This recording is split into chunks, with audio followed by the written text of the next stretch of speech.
super excited again here this afternoon at Leadership Unplugged with my friend Bill Mulholland, who is a director of ERC Relocation. So, hey, so great to see you, friend. Good to see you. Yeah, fellow neighbor when I'm on that side of the world over there. Absolutely. All right, so I want to open with a really interesting question for you because you serve a variety of a breadth of clients, right? And we've been talking a lot about disruption and change and challenge.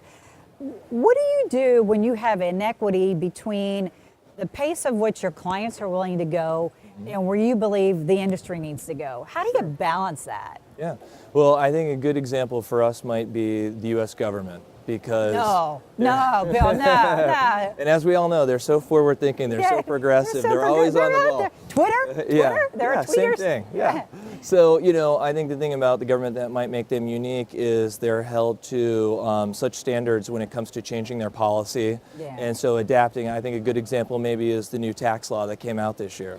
And so the important part for us with a client like the government is getting out in front of it. So it was very important once it was discovered in that tax bill that it was going to impact the relocation industry, that we could tell the government as a client as quickly as possible because they literally need to change the law. They need to change the federal travel regulations to now identify events that were not taxable before that are not taxable in order to change their policies. So a lot of it is getting out in front of it as much as you can to allow your client the time to make the changes they need. And it might be a little bit more challenging with that lack of flexibility and held to those regulations. Well, and that's got to make sort of the socialization window incredibly wide. Right? But we're living in a time right now and in our culture right now of impatience. How do you keep the sanity?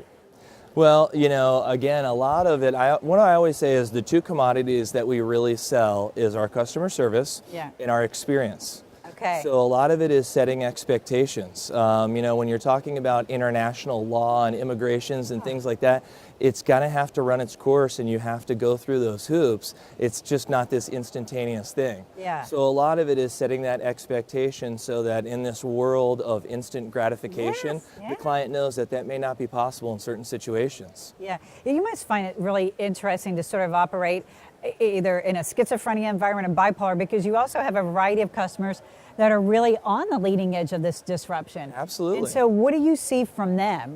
What's their sort of things that they're coming after? Well, a lot of our clients that are in the technology field or they're in the disruption industry, if you will, it's a talent war. So they're looking to attain the best talent from anywhere in the world.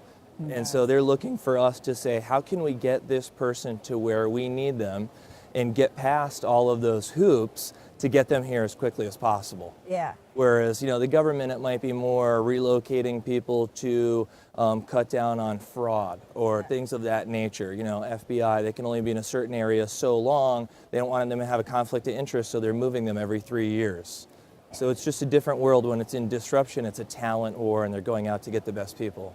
And so you then end up sort of internally looking at your own internal talent as well to sort of meet both worlds. Talk a little bit about that, how that's working. Well, when we onboard a client, what we're doing when we're putting together a team to work with that client is we're trying to do it's like the millionaire matchmaker with Patty. All right, there you go. Get the right personalities to work together. So if you're working with the technology company or you're working with the federal law enforcement agency, those are going to be different cultures. So you need to set the expectations with your internal employees for what this client may expect and how they're going to be to work with and making sure that you're getting the right employees to service that client. At the end of the day, we're kind of an extension of the client. We're their relocation department.